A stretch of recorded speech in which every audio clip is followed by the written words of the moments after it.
This video is going to go over how to graph a system of linear equations. We're taking two equations, x plus 2y is equal to 4, which I'm calling line 1, and 2x plus y equals a negative 1, which I'm calling line 2. The first step is we have to write these equations in standard form, which again means y equals mx plus b. So for the first equation, we subtract x from both sides, giving us 2y is equal to negative x plus 4. Dividing each term by a positive 2, we get y is equal to negative 1/2 x plus 2.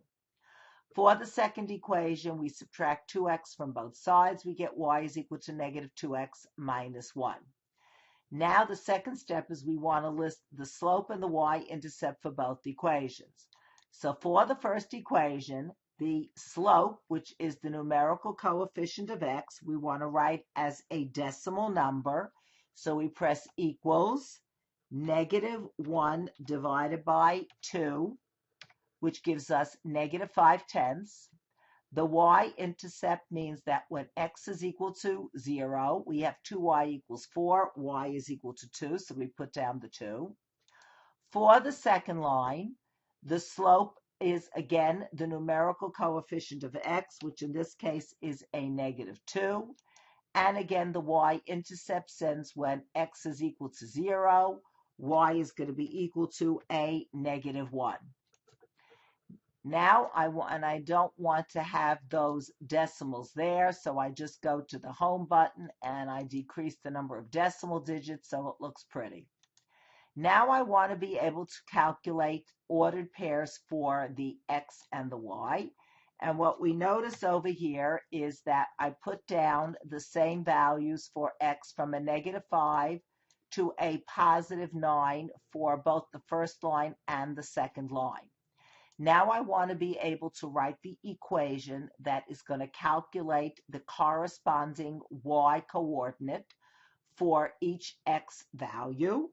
So for the first equation, we write y is equal to, and look at the equation, it tells us negative 1/2, again, so we put that down. We click on that cell. Because it's a fixed cell, we click on F4 so we see the dollar signs. Again, on a Mac, we go to Command T, times the negative 5 plus the y-intercept, which is 2. Again, we want that fixed, so we go to F4 or Command T if we're on a Mac. And that tells us that when x is a negative 5, y is going to be 4 5/10.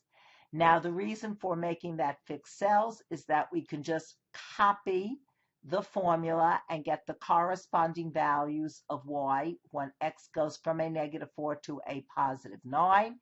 And remember, we click on the left click, the positive sign on that little button there, and we have all the corresponding values. Now I'm going to solve for the second equation as well. Again, we're going to put down the fact that we know that y is equal to negative 2x minus 1. So we have, again, y is equal to the negative 2, fixed cell F4 or Command T on a Mac, times the negative 5 plus the y-intercept, which is negative 1, again, F4. And that tells us that the y value is 9 when x is a negative 5. Now we are going to copy that formula, and I'm going to show you what it means. So you have that little box, you put the plus sign down, and you go there. And if we pick any number at random, and let's say the one, negative 3, you notice that we have, again, the negative 2 times the 1 plus the negative 1, so that works. Now we're going to take the first line, we're going to highlight those coordinates. We're going to go to our insert button, go to the scatter plot with the line, and we now have the graphic representation of x plus 2y is equal to 4. Notice, because it's a negative slope, the line is going down. Now we want to be able to insert all the information for the second line and also change the y to x plus 2y equals 4. right click. So we go to select data, and sometimes you have to do it twice. We're going to edit the first equation. We want that equation to read, and again, I'm going to delete this. X plus 2y is equal to 4. Press OK. And now we want to add the second equation, which is 2x plus y is equal to a -1. We go to the x values for the second equation, which is from a -5 to a +9. We want to go to the window for the y values, and again, we want to clear that off. And let's see if I can do that. Let's move everything away from here so that this graph doesn't block it.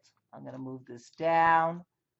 And let's see if I can move this a little bit. It's not moving now, so let's go and move this first. Let's press OK on this. Move it over so we can see it a little bit better. Again, right-click, select data. We're into adding. We're adding 2x plus y equals a -1. Again, we select the x values that goes from a -5 to a +9. We want this window to be cleared. And again, we go from 9 to a -19. We press OK. And you notice that we have this line there. Notice it gives us that information. We press OK. And we have these two lines intersecting. If we go to the positive button, we can get the legend. And we notice the blue line is x plus 2y is equal to 4. And the orange line is 2x plus y is equal to a -1. And if you want, you can change the color by going to design or to format. You can change some colors. Now, looking over here, we can determine that these two lines intersect at the ordered pair -2, 3. And you take a look over here and you notice that when x is a -2, and I'm just going to highlight that, then y is a -3 for both of these particular equations. So we have the ordered pair -2, 3 for the x plus 2y is equal to 4, and we have the ordered pair -2, 3 for 2x plus y is equal to -1. So we can say that our solution, or let's call it the point of intersection, is at -2, 3, and that would tell us that that is the ordered pair that is the solution for both equations at the same time, and we're able to see that graphically. Sometimes the two lines intersect at a point that we cannot visually see on our graph, and then we have to use the algebraic method for solving for the point of intersection.